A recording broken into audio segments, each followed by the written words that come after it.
मुफ्त वैक्सीन, मुफ्त इलाज, मुफ्त राशन। नहीं साहब, कुछ मुफ्त नहीं है, उसका स्टेट है, इस वेलफेयर स्टेट का कमिटमेंट है, उसको आप डिनाग्रेट मत करिए। माफीनामा उन तमाम लोगों को जिनकी मौत को भी हम एक्नॉलेज नहीं कर रहे हैं, जो हम जान ही रहे हैं कि वो मारे गए। तो ये माफीनामा सर सिर्फ मेरा नहीं है। मैं इसलिए ये बात कह रहा हूं कि मई के महीने में मैंने 6 आर्टिकल लिखे, संसद चल नहीं रही थी, कहां अपनी शिकायत ले जाते, किससे कहते। मुझे भाजपा के मित्रों ने, कई साथियों ने कॉल किया, बधाई दी, मैं उनका भी एहतराम करता हूं और कहता हूं कि ये भरोसा इस सदन का है कि हम सबको एक साझा माफीनामा उन लोगों के नाम भेजना चाहिए जिनकी लाशें गंगा में तैर रही थी। किसी ने कह दिया ये, किसी ने कह दिया वो। सर दूसरी चीज, मैंने कल सेक्रेटरी जनरल साहब से बात करने की कोशिश की, बाकी जगह भी, किसी 2 सत्र के बीच में सर 50 लोगों की ऑबिचुअरी आज तक कभी नहीं हुई संसदीय इतिहास में। राजीव सातव की उम्र थी जाने की इस दुनिया से। रघुनाथ महापात्रा जब मिलते थे गले लगाते थे, बोलते थे जय जगन्नाथ। अचानक में वो नहीं है। ये पीड़ा व्यक्तिगत है, आंकड़ा मैं नहीं कहना चाहता हूं, मेरा आंकड़ा, तुम्हारा आंकड़ा, अपनी पीड़ा में आंकड़ा ढूंढिए। एक व्यक्ति नहीं है इस देश में, इस सदन में, सदन के बाहर, उस सदन में जो ये कहे कि उसने किसी जानने वाले को ना खोया हो। सर पीड़ा कह सकता हूं। ऑक्सीजन के लिए लोग फोन करते थे, हम अरेंज नहीं कर पाते थे। लोग समझते हैं सांसद है, ऑक्सीजन पिछा देगा। 100 फोन में पूरे दिन में शाम को बैठ के देखते थे, सक्सेस रेट 2, सक्सेस रेट 3। हमको कौन सा आंकड़ा कोई बताएगा साहब? हमको नहीं, किसी आंकड़े की बात नहीं करनी है। हमें देखना है कि जो लोग गए वो जिंदा दस्तावेज छोड़ के गए हैं हमारे फेलियर का। मैं आपकी बात नहीं कर रहा हूं साहब, आप कहिएगा 70 साल में कुछ नहीं हुआ, मैं उसमें जाना ही नहीं चाहता। ये कलेक्टिव फेलियर है 47 से लेकर अब तक की सारी सरकारों का। क्या बना दिया हमने? मुझे पता नहीं था कि अस्पताल और ऑक्सीजन का क्या रिश्ता होता है सर। ईमानदारी से कहता हूं, मैं मेडिकल बैकग्राउंड से नहीं आता हूं। सुबह से लोगों को दिखता था ऑक्सीजन ऑक्सीजन, रेमडेसिविर। मैं तो दवाइयों के नाम तक शुरू में सर प्रोनाउंसिएशन चेक किए कि कैसे उच्चारण करूंगा। ये हालत है। और तब हम आंकड़ों की बात कर रहे हैं, तब हम ये बात कर रहे हैं थैंक यू फलाना साहब, चिलाना साहब। सर मैं यहां से निकलता हूं, बहुत बड़ा विज्ञापन लगा हुआ है, मुफ्त वैक्सीन, मुफ्त राशन, मुफ्त इलाज।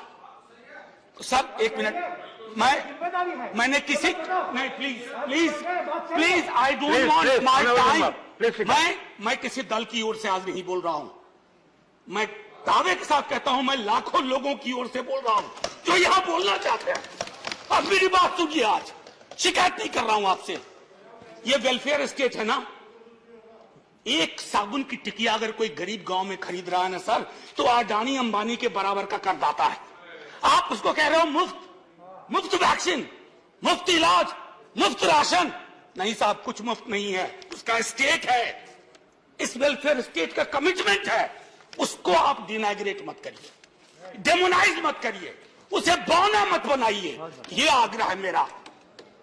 सर मैं इससे पहले की कुछ और बातें कहूं, मेरे पास अभी वक्त है। सर इस कोरोना को मैं भी मानता हूं, मेरे पूर्व के वक्ता कुछ कह रहे थे, ये चैलेंज है हमारे लिए सर। बहुत बड़ी बड़ी बातें नए नए कानून की हो रही है। राइट टू हेल्थ की बात क्यों नहीं करते हम लोग? राइट टू हेल्थ, स्वास्थ्य का अधिकार, उसमें कोई किंतु परंतु लेकिन परंच नहीं, सीधे तौर पे स्वास्थ्य का अधिकार constitutionally guaranteed. Right to life के साथ लिंक करिए, किसी अस्पताल की मजाल नहीं होगी कि वो उस खिलवाड़ कर पाए उस राइट टू लाइफ का। करना नहीं चाहते। राइट टू वर्क, उस पर काम करिए। पॉपुलेशन को लेकर के बहुत बातें हो रही हैं साहब, डेमोग्राफी को डेमोग्राफर्स को छोड़ दीजिए, बड़ा संश्लिष्ट विज्ञान है, लेकिन ये हम कर सकते हैं इस सदन और उस सदन में। Right to life, right to work पर लेजिस्लेशन लाइए ताकि कोई आपदा आए।